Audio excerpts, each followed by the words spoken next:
Y algo que me gustaría destacar es que Andrea pertenece a una comunidad donde solamente hablan náhuatl. Cuéntanos un poco acerca de eso, porque pues son comunidades bien pequeñas en México, ¿verdad? Y que digamos están un poco aisladas y cómo es vivir de esa manera. Bueno, pues la verdad que pues es muy difícil. Es una niñez muy difícil, pero que finalmente el náhuatl es una cultura muy, muy conocida en México y la verdad la Sierra y la Huasteca, que es donde vengo yo, ahí la mayoría de la gente habla el náhuatl. Entonces yo hablo náhuatl, yo me siento orgullosa de mis raíces y finalmente, pues después de 12 años de mi vida, a los 12 años yo tuve que aprender el español como parte ahora sí que de todo México, que es de la... Sí, eso quisiera yo que lo ampliáramos un poco, porque tú hasta los 12 años no hablabas otra lengua que no fuera el náhuatl, ¿verdad? Ya, bueno, En ese momento ya vas creciendo, digamos, la escuela, ahora llegas a la secundaria y te encuentras con un idioma nuevo que es el español y es, por supuesto, un idioma muy rico y para muchas personas difícil de hablar. ¿Cómo fue esa experiencia de pasar de tus raíces ancestrales, de esa comunidad donde vivías antes, a luego conseguirte con un nuevo idioma y tener que aprender el español? Porque me dices que a los 12 años. sí, así fue. Fue a partir de los 12 años, que fue cuando terminé la primaria. Y después llegamos a la secundaria, que era en la misma comunidad. La verdad es que la secundaria era nueva, entonces los profesores llegaron y bueno, me regreso tantito a la primaria. Allá eran los libros en náhuatl y español. Entonces nos enseñaban en los dos idiomas, pero a mí, en mi casa, siempre era en náhuatl, hablar en náhuatl. Y hasta el momento yo hablo en náhuatl con mi mamá. Mis papás, hablo en náhuatl con ellos. Entonces, llegando a los 12 años, llegas a la secundaria, bueno, nos dicen, bueno, tienen que ir hablando español porque allá afuera, para que salgan adelante, pues es el idioma oficial de México, entonces teníamos que aprenderlo. Y empezamos en el salón de clases. O sea, en el salón de clases nadie podía hablar en náhuatl. Allá afuera sí, pero en el salón de clases era español. Después fue difícil la transición, pero de un idioma a otro, pero finalmente fue una experiencia muy bonita porque te corregían o los mismos compañeros, oye, eso no se dice así, tienes que decirlo así. Por ejemplo, yo me acuerdo que yo no sabía cuál era la diferencia entre madre y mamá. Entonces, entonces un día yo llego con una maestra y fue un error, la verdad es que en ese momento yo no me di cuenta, porque yo dije, oye, ¿está tu madre? Y en realidad era mamá, o sea, ¿está tu mamá? Y entonces era así como o sea, Sí.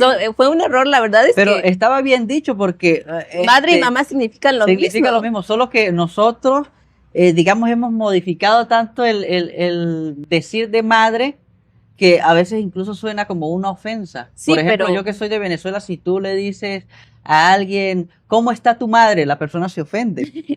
Y entonces dice, por si acaso la tuya, exacto. ¿verdad? Y entonces, pero la palabra está bien dicha, Sí, porque tu madre o tu mamá está correcto. sí, Pero es exacto. interesante, ¿no? Esas cosas de que como nosotros, incluso los que hablamos español, siempre hemos modificado nuestro idioma. Y esa transición duró ¿cuánto tiempo? Yo creo que unos 2 años. 2 años, sí, porque ya después ya fue como, todos hablando en español, los amigos, o sea, todos ya hablando en español.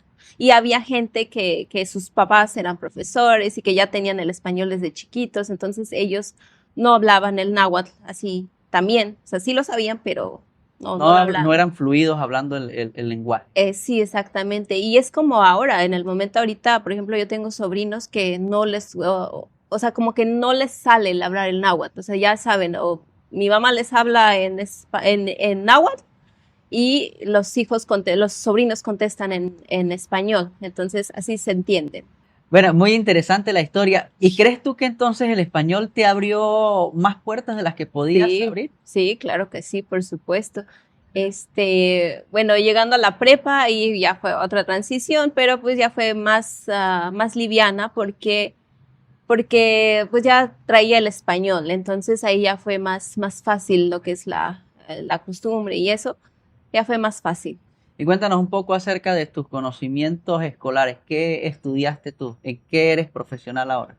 Bueno, yo soy profesional en administración, pero, o sea, eso ya la estudié después, o sea, en la Ciudad de México, o sea, termino la prepa, me voy a un curso, se podría decir, como prestar un servicio a la comunidad y la verdad es que esa parte me gustó mucho porque fue una etapa muy bonita donde conocías gente de todas las comunidades de cerca, o sea, gente que finalmente dices, mi comunidad es pobre, pero vas a otra comunidad y dices, ahí no hay luz, ahí no hay carreteras, no hay drenaje, entonces dices, yo soy rico.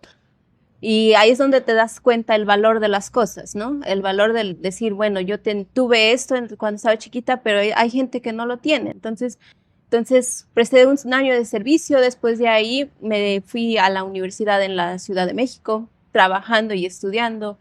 Yo me fui a una escuela privada porque pues era más accesible en cuanto a los horarios, tenía yo que trabajar, entonces trabajaba toda la semana y me iba a la escuela los sábados. O sea, tú no tuviste la oportunidad de una subvención estatal o si estudiabas en la universidad pública, entonces no podías trabajar y tenías que trabajar para pagarte tus estudios. ¿Y Exacto. crees tú que ese momento, digamos, difícil de tu vida, donde, bueno, tienes que estudiar y trabajar, y para una persona joven empezando a vivir, crees que te ayudó a formar el carácter? Yo creo que sí. La verdad es que todo lo que vivimos son experiencias y en el momento no te das cuenta, pero la verdad es que sí te ayuda mucho a crecer, mucho en el crecimiento, de decir, tengo una responsabilidad. Por ejemplo, a mí me daba mucho miedo llegar a los 20 años, porque sabía que después de los 20 años tenía otras responsabilidades, tenía que valerme por mí misma. Que eso lo hice desde los 15, pero a los 20 ya es como más de adulto, ¿no? Lejos de casa, de Sí, mamá, de exactamente. papá, de mis hermanos.